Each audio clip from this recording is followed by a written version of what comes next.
پھر کہتے ہیں ایک دوسری رائے بھی ہے، میں اس کی بھی عزت کرتا ہوں، چونکہ گاڈ موجود ہے یا نہیں یہ کوئی ایسا سوال نہیں ہے کہ جس کا جواب بڑی آسانی سے دیا جا سکے. بھائی آپ کہنا کیا چاہتے ہیں کہ اس کا جواب آسانی سے دیا جا سکتا ہے یا نہیں؟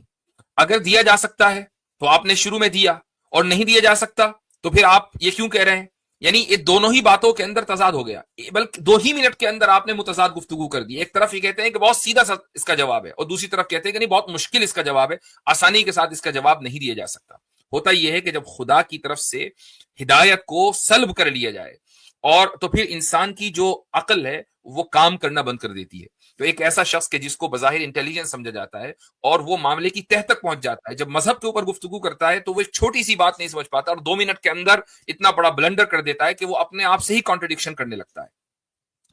پھر آگے وہ یہ کہتے ہیں، ساتھ ہی ساتھ میں یہ بھی کہنا چاہوں گا کہ میں دنیا کے سبھی دھرموں کا آدر بھی کرتا ہوں اور ان کی امپورٹنس بھی سمجھتا ہوں. آپ پوچھو گے یہ کیسے ہو سکتا ہے؟ اگر میں بھگوان میں نہیں مانتا تو ریلیجنس کی رسپیکٹ کیوں کرتا ہوں؟ میں اس لیے کرتا ہوں کیونکہ دنیا بھر میں بلینس آف لوگ ریلیجن کو ایک گائیڈنگ لائٹ کی طرح دیکھتے ہیں. ریلیجن کی مدد سے کروڑوں لوگوں کو امید ملتی ہے، اپنی لائف میں ایک پرپس ملتا ہے، اپنی زندگی میں کٹھنائیوں سے لڑنے کا ایک ذریعہ ملتا ہے. اور ایک کلچرل پرسپیکٹو سے اگر دیکھا جائے تو ریلیجنس لوگوں کو ساتھ میں جوڑ کر رکھنے کا کام کرتے ہیں. جی تو وہ یہ کہتے ہیں کہ کلچر پرسپیکٹو سے اگر دیکھا جائے تو ریلیجن لوگوں کو ساتھ میں جوڑنے کا کام کرتے ہیں، اس لیے میں ریلیجن کی عزت کرتا ہوں، اور جتنے بھی لوگ ریلیجن میں بلیو کرتے ہیں میں ان کی عزت کرتا ہوں، احترام کرتا ہوں. بظاہر کہنے میں بہت اچھی لگتی ہے بات، اور ایک عام آدمی کے ذہن میں یہ آتی ہے بھائی دورو راٹھی کتنا عظیم انسان ہے کہ وہ ریلیجن کو نہیں مانتا لیکن ریلیجن کی عزت کرتا ہے. ایسا ہی ہونا چاہیے ہر ایک آدمی کو. نہیں، ایسا نہیں ہونا چاہیے، کسی بھی آدمی کو ایسا نہیں ہونا چاہیے، چونکہ یہ حماقت کا اعلیٰ ترین درجہ ہے.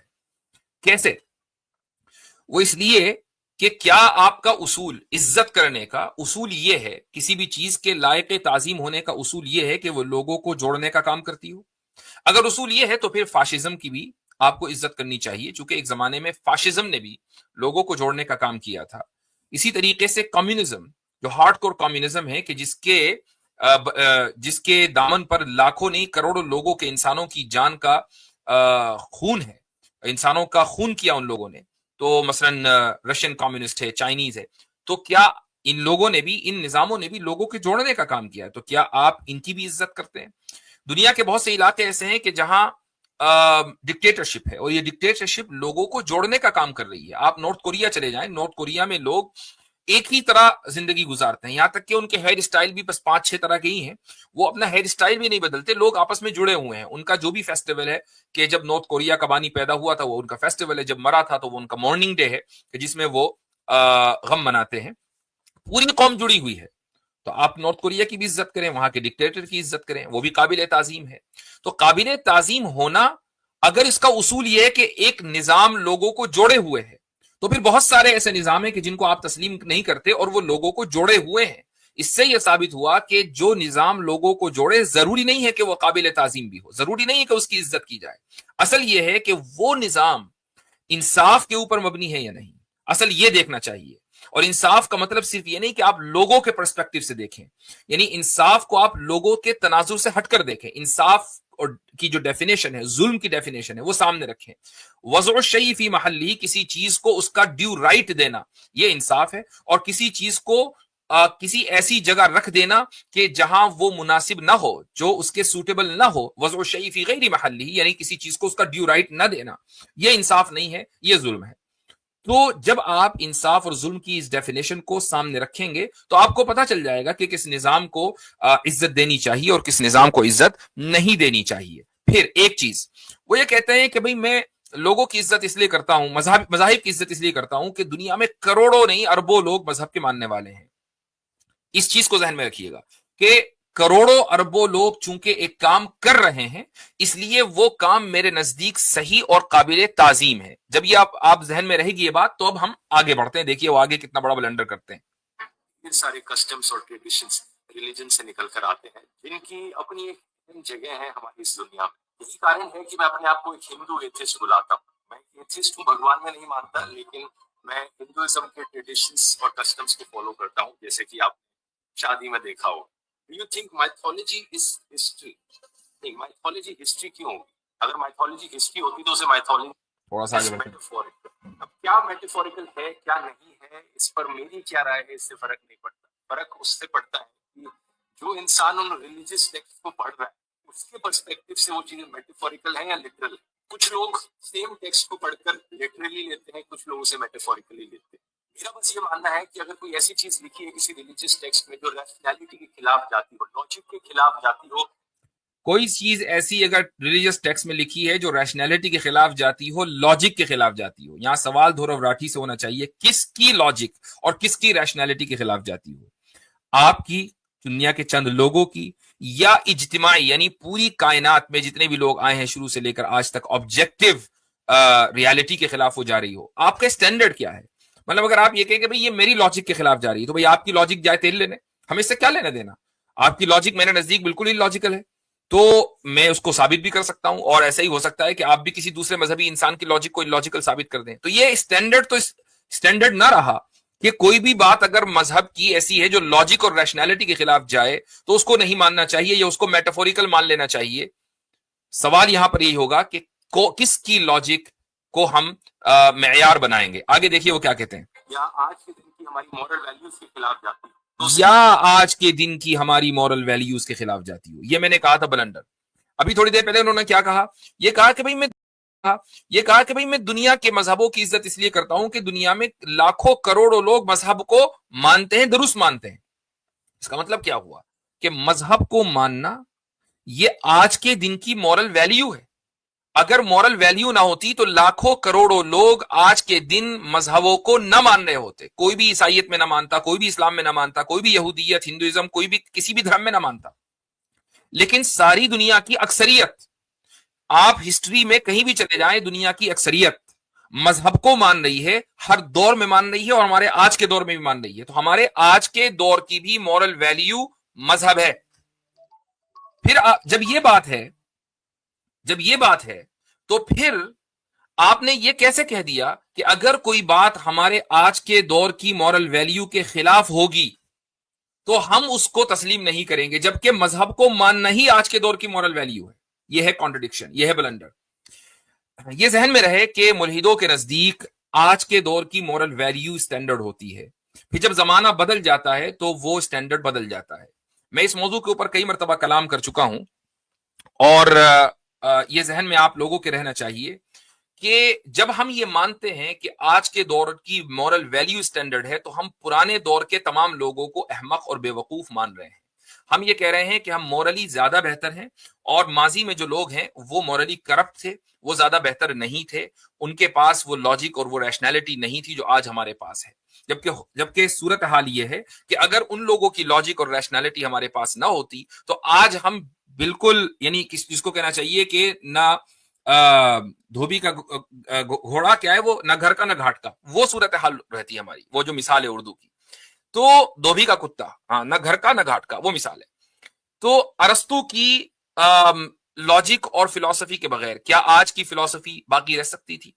پلیٹو کی فلسفی کے بغیر, اس کے ڈسکورسز کے بغیر کیا آج کے دور میں آپ لاجیکل گفتگو کر سکتے تھے؟ یہ ایک ایوولوشن ہے جو کہ گریک دور سے شروع ہوا اور پھر اسلامک دور میں ہوتا ہوا یہاں تک پہنچا ہے. آپ کو ماضی کے دور میں جانا پڑے گا اور ان کی مورل ویلیوز کو اپنانا پڑے گا, ان کو عزت دینی پڑے گی, ان کو عقل مند سمجھنا پڑے گا, تبھی آپ عقل مند ہو سکتے ہیں, ورنہ آپ بھی بے وقوف ہیں. اس کے بعد لاسٹ پوائنٹ, یا تو ہمیں اگنور کر دینا چاہیے یا پھر ہمیں اسے میٹافوریکل سینس میں لینا چاہیے. یہ بہت بڑا فرق ہے جو لوگوں کو سمجھنا ضروری ہے, کیونکہ یہی فرق ہوتا ہے ایک سمجھدار ریلیجس انسان میں اور ایک ایسے بے وقوف ریلیجس انسان میں جو اندھ وشواسی بن جاتا ہے. کیا مطلب ہے اس کا؟ وہ یہ کہہ رہے ہیں کہ اگر کوئی شخص ریلیجس ٹیکسٹ بک کو پڑھتا ہے اور اس میں کوئی بات اس کو لاجک یا ریشنلٹی کے خلاف ملتی ہے تو اس کو میٹافوریکل لینا چاہیے. اگر وہ میٹافوریکل نہیں لے گا تو پھر وہ ایک ریلیجس بے وقوف انسان ہے کہ جو اندھ وشواسی میں مبتلا ہے. ابھی تھوڑی دیر پہلے وہ یہ کہہ رہے تھے کہ میں دنیا کے تمام مذہبوں کی اور مذہب میں ماننے والوں کی عزت کرتا ہوں.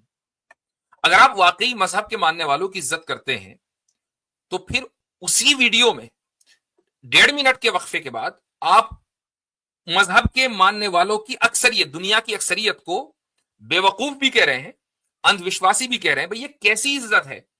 میں آپ کی بہت عزت کرتا ہوں اور آپ بہت بڑے بے وقوف ہیں. اب ذرا میرے اس سٹیٹمنٹ کو پر غور کیا جائے. کہ ایک طرف میں یہ کہوں کہ آپ بہت ہی زیادہ لائق تعظیم ہیں, بہت بہت زبردست, آپ کا بہت مقام میرے دل میں, بھائی بڑا میں نے سینہ چوڑا کیا ہوا آپ کے لیے, ہیں آپ بہت بڑے بیوقوف. تو کیا ایک ایسا آدمی جو اس طرح کا اسٹیٹمنٹ دے گا, کیا آپ یہ ماننے کے لیے تیار ہو جائیں گے کہ واقعی یہ شخص دوسرے موضوعات پر بہت زیادہ محنت کے ساتھ کانٹینٹ پروڈیوس کرتا ہوگا؟ بڑی مشکل ہے پھر اس چیز کو تسلیم کرنا.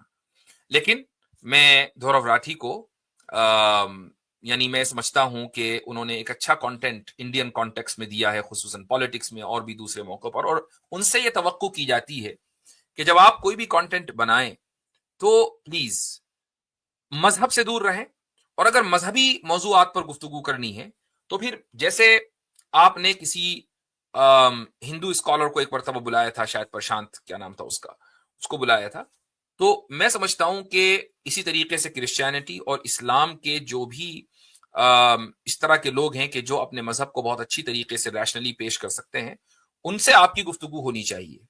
یہ نہ ہو کہ آپ اپنی رائے دیں, چونکہ آپ اپنی رائے دیں گے مذہب کے معاملے میں تو ہم یہاں بیٹھے ہیں آپ کو ایکسپوز کرنے کے لیے, چونکہ یہ ممکن نہیں ہے کہ آپ خدا اللہ اسلام کے بارے میں کوئی بات کریں اور ہم لوگ خاموش ہو جائیں اس لیے کہ آپ نے کچھ اچھی ویڈیوز بنا رکھی ہیں.